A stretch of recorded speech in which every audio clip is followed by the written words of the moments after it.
네, 반갑습니다. 7월 1일 금요일입니다. 자, 마감 시장 전달해 드릴게요.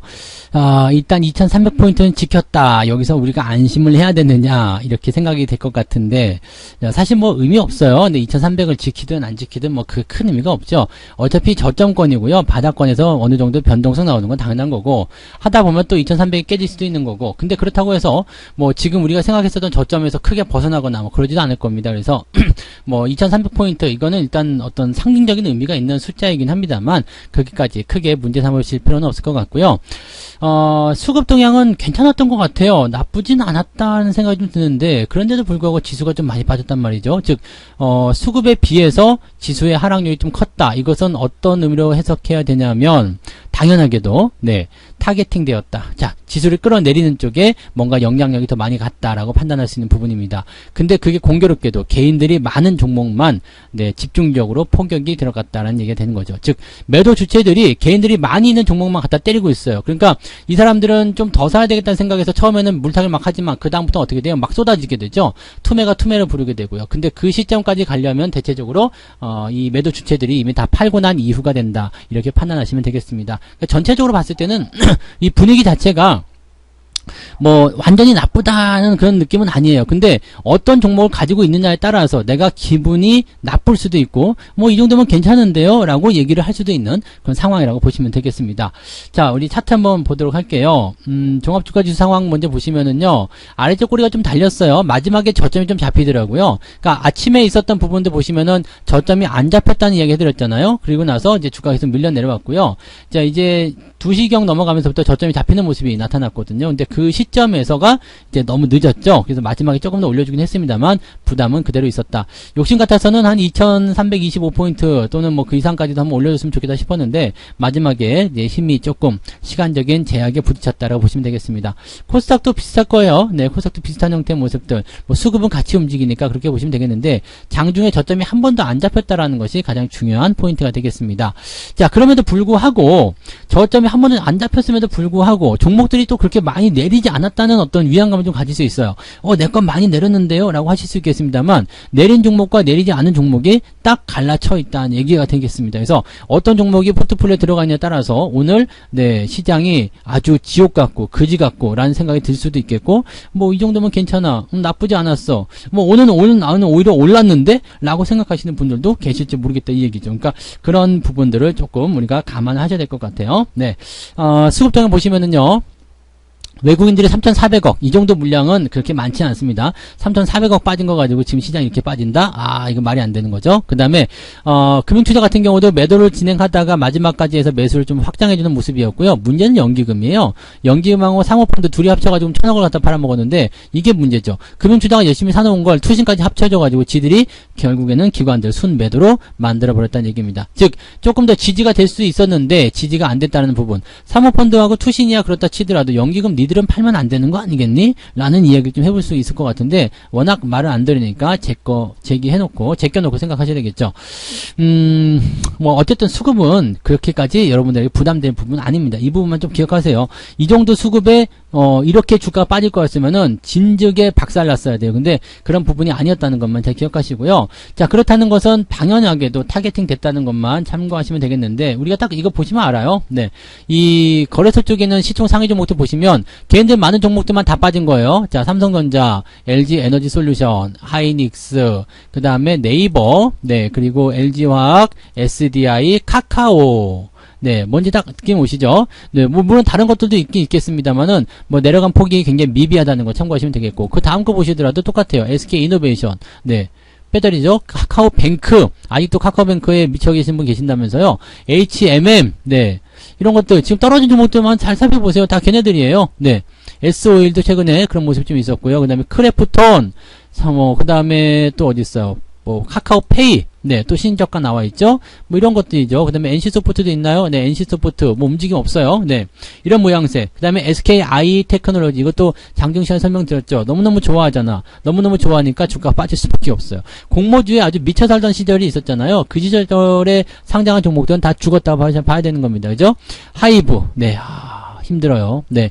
자, 그러면 코스닥 쪽으로 한번 넘어가 볼까요? LNF. 너무너무 좋아했죠? 네, 카카오 게임즈, HLB, 두 말하면 잔소리, 파워로비스, 네, 에코프로비엠, 네, 알테오젠, 너무너무 좋아하는 종목들입니다. 천보, 이런 것들, 또 시젠, 네, 시젠에 아직도 미쳐 계신 분 계시더라고요. 언젠간 갈 거야, 라고 생각하시는 분 계시는데, 그거는 이제, 그러고야말로 진짜 뭔가 해서는 안 되는 그런 부분일 것 같아요. 16만원짜리가 3만원까지 떨어졌는데 이거 다시 회복할 거라고 생각하는 것은 네 아주 힘든 일이죠. 이건 아직도 떨어지다가 더 많이 남았어요. 그래서 요거는 네 진짜 지금이라도 여러분들이 생각하셔야 되는 네 매도 포인트가 아닐까 생각합니다. 이거 밑에서부터 아직도 네 높은 가격이에요. 아직도 2배 정도 올라가는 상태이기 때문에 아직도 가격 높다고 생각하셔야 됩니다. 지지점 하나도 없어요. 그러니까 조심하셔야 되는 부분이겠죠. 뭐 이런 식입니다. 그래서 딱 이제 보시면 느낌 오실 것 같아요. 개인들이 좋아했었던 종목들의 낙폭이 상당히 컸구나. 그리고 걔네들이 시총 상위에 많이 몰려 있었구나 정도로 우리가 생각하실 수가 있는 부분이 된 겁니다. 자, 그렇다는 것은 뭐예요? 시장에 영향을 주면서 끌고 내려가는 모습이 당연히 있었을 때고요. 그리고 그 다음에 이런 부분들이 시총 상에서 밀려나는 과정 속에서 자연스럽게 이런 상황들이 벌어지고 있는 것이다 라고 보시면 되는 거죠. 자, 오늘 여기에서 이제 상승 종목 하락 종목 한번 볼게요. 스펙은 치우고요. 동일 고무벨트가 갑자기 뜬금없는 상한가 이런 것들 가끔씩 나온다고 했죠. 왜 뜬금없는 상한가가 왜 나와요? 네, 물려있다가 탈출하기 위한 단기 반등. 네, 정원엔시스 마찬가지, 현대약품 마찬가지, 조선선제. 조선선제 진짜 얘도 무중 관련한 부분이 또 이렇게 나오는 건가요? 어쩐 걸 모르겠는데 이거 지금 이렇게 올라가는 거 얘 지금 뭐 사실 기업 가치가 이제 유보율도 많고 현금도 많고 해가지고 이제 뭐 재평가를 받을 수 있다 생각이 들 수도 있겠습니다만 글쎄요 이렇게까지 올라갈 이유가 네, 특별하게 나타날 게 있나? 라는 생각이 좀 들기도 하겠죠. 네, 이루원 뭐 이런 종목들인데 특별히 보시면 아시겠지만 시총이 작아요. 네, 그냥 좀 조그만 종목들 그런 것들이 오늘 강세를 좀 보였다. 개별주 쪽이죠. 시장에 전혀 영향 주지 않는 종목들이 강세를 보이는 겁니다. 자, 하락률은요. DYD가 지금 하한가 기록이 되어 있고요. NCN, 디딤, 뭐 이런 것도 마찬가지죠. 미코바이오메드도 계속 떨어지네요. 네. 넥스트칩, KH건설, 레이저셀도 그때 말씀드렸죠. 계속 떨어지는 거예요. 네. 이런 것들, 신규 상장 종목들 조심해야 되는 것들, 이런 것들이죠. 사료주들, 오늘, 네, 박살나고, 현대사료, 한일사료 이런 거, 이거 빨리 팔아야 되겠네요. 한일사료 같은 경우 아직 들고 계신 분은 안 계시겠죠? 네, 이탈하는 거예요. 추세가 이탈하는 패턴에서는, 네, 조상님이 꿈에 나타나서 절대로 팔면 안 되느니라 하더라도 꼭 팔아야 되는 것이 이런 종목이라는 거 꼭 명심하셔야 되겠습니다. 가만 따지고 보면 LNF도 비슷한 형태의 모습 보시면 되겠습니다. 상황이 조금 달라 보이지만 같은 맥락이에요. 그러니까 이런 부분들은 꼭 조심하시는 게 좋다는 걸 말씀드릴 수 있겠고요. 자, 매매 동향 넘어가도록 하겠습니다. 오늘 동향 보시면 금융투자가 매수를 그래도 좀 해줬잖아요. 삼성전자 매수가 좀 있었어요. 그리고 인버스를 매수를 같이 했어. 얘네들은 보면은 지수가 올라갈 것 같긴 한데 또는 종목이 바닥인 것 같긴 한데 시장은 또 빠질 것 같아. 막 이런 느낌인 것 같아요. 그래서 삼성전자, 그 다음에 인버스, 그리고 하이닉스, SDI 등등의 종목들을 매수가 좀 들어갔고요. 파는 건 또 레버리지 잘 팔아먹고 ETF 쪽입니다. 매도는 많이 관여를 안 했다고 보시면 되겠네요. 연기금 같은 경우 당연히 삼성전자 팔아먹었겠죠. 이 더러운 자식들이. 네, SK이노베이션, LG솔루션 등등등 해가지고 쭉 팔아먹는 거. 지금 얘네들이 갖고 있는 거, 연기금이 팔아먹는 거, 얘네들 지금 이거 수익으로 팔아먹는 거 아닐 거예요. 네, 당연히 손실로 팔아먹었겠죠. 아니면은 옛날부터 사놓은 종목이라면은 수익이 조금 나와 있을 수도 있겠습니다만 다 까먹고도 팔아먹는 모습일 거다. 야, 시장에 전혀 도움이 안 되고 있어요. 왜냐면 얘네들이 지금 이렇게 이런 종목을 매도하고 있다는 것은 시장이 저점을 못 잡게끔 지금 방해하고 있다라는 느낌으로 보셔야 되거든요. 그러니까 이런 모양새도 결코 우리한테 좋다라고 볼 수가 없는 상황이라고 생각하시면 되겠죠.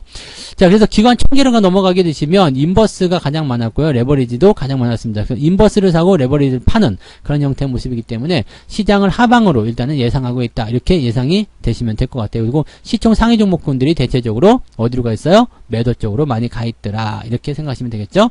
외국인들은요. 삼성전자를 2,200억 오, 생각보다 많이 팔았어요. 하이닉스랑 같이 합쳐가지고 3,000억이 넘습니다. 이 정도면 물량 좀 많이 나온 편이에요.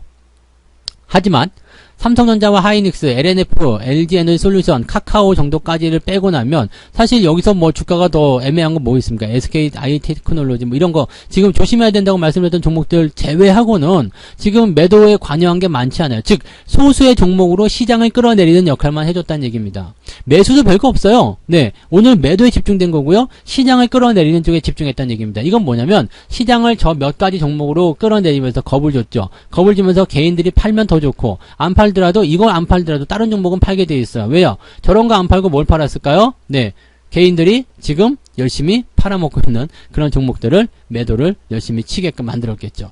개인들이 많은 종목들, 그런 종목들이 시장에 떨어지면서 공포심을 자아내게 만든단 말이에요. 그러면 거기서 물량이 튀어나올 수밖에 없다라고 생각하시면 되는 거죠. 그게 지금 시장이 개인 투자자들에게 행하고 있는 아주 더러운 짓거리라고 보시면 되겠습니다. 시장이 저점인지 아닌지 그건 중요하지 않습니다. 어차피 많이 내려왔어요. 많이 내려왔기 때문에 더 밀려 내려갈 만한 이유도 그럼 힘도 또는 더 내려갈 만한 포지션도 없습니다. 그렇다는 것은 지켜지거나 내려가더라도 슬슬 내려가거나 둘 중에 하나인데 이렇게까지 급하게 파는 이유는 뭐겠어요? 얘네들이 뭔가 꾸미고 있는 거에 아직 끝나지 않았다는 거죠. 자, 지난번에 반등 나올 때는 외국인들이 매수를 해주면서 추세가 잡히는 것 같았어요. 근데 다시 파지니까 어때요? 아, 그때 올라간 게 아니었나 보다라는 생각이 드실 수도 있어. 근데 그때 들어온 수급하고요, 지금 나가는 수급하고 잘 생각해 보세요. 그때 들어온 수급이 훨씬 많습니다. 기관 쪽은 말할 것도 없고요. 외국인들조차도 수급이 비슷하게 나오고 있을 겁니다. 그리고 지수는 더 아래쪽에 내려와 있는데 실질적으로 지금 여기가 이제 6월하고도 23일이네요. 6월 23일 이 저점을 찍던 이날의 계좌보다 지금 계좌가 훨씬 낮잖아요. 단 1%라도 더 올라와 있을 거 아닙니까? 그러면 된 거예요, 여러분. 네. 시장은 그냥 겁먹어야 될 사람들이 겁먹고 있는 종목에 대한 주가 하락만 일어나는 것이고 걔네들이 공교롭게도 시총 상위에 들어가 있다 보니까 지수가 같이 끌려 내려가는 것이다 라고 생각하시면 됩니다. 즉 팔아야 될 종목을 팔고 있을 뿐이지 여러분들 모두를 죽이기 위한 움직임들은 이제 나오지 않는다라고 생각하시면 됩니다. 시장을 박살내려는 의도였다면 얘네들이 기술적 반등을 중간에 주지도 않았을 것이다 라고 보시면 되겠습니다. 뭐 일단은 저런 모양새를 보이게 되면은 조금이라도 더 네, 물량을 확보할 수 있는 타이밍이 나온다거나 아니면 흐름이 이제 외국인 쪽으로 넘어오는 경우들이 많이 있는데 아직까지는 주체적으로 나서지 않고 있다라는 것이 이제 우리가 생각해 볼 만한 부분이 아닐까 보여집니다. 그래서 지금 시점에서는 어떻게요? 네, 시장은 일단 느긋하게 좀 보시는 거에 유리하지 않겠습니까? 라고 보시면 되겠습니다. 매매 굳이 하실 필요 없습니다. 아직 저점 안 잡았잖아요. 그러니까 매도에 대한 부분들 천천히 생각하시고요.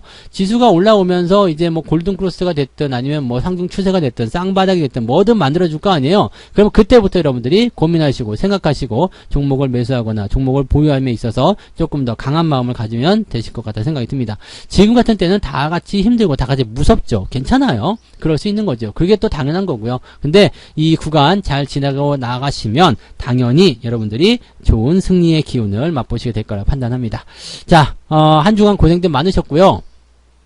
뭐 희망의 불씨도 조금 있었지만 그와 또 반대로 힘든 그런 구간도 같이 지나섰습니다. 자, 이번 주가 지나고 나면 다음 주에는 또 만기를 앞둔 시점에서의 또 부담감들이 생길 수가 있어요. 그 다음 주 14일이 만기이기 때문에 일단 다음 주 초반부 정도까지는 별일 없을 것 같긴 한데 이런 식으로 해외 쪽에서도 흔들어내면 초반도 장담할 수가 없겠죠. 그러니까 걱정은 해봤자예요. 지금 현재 시점에서는 그냥 가만히 계시면서 주말을 잘 보내시는 거 그것만 생각하시고요.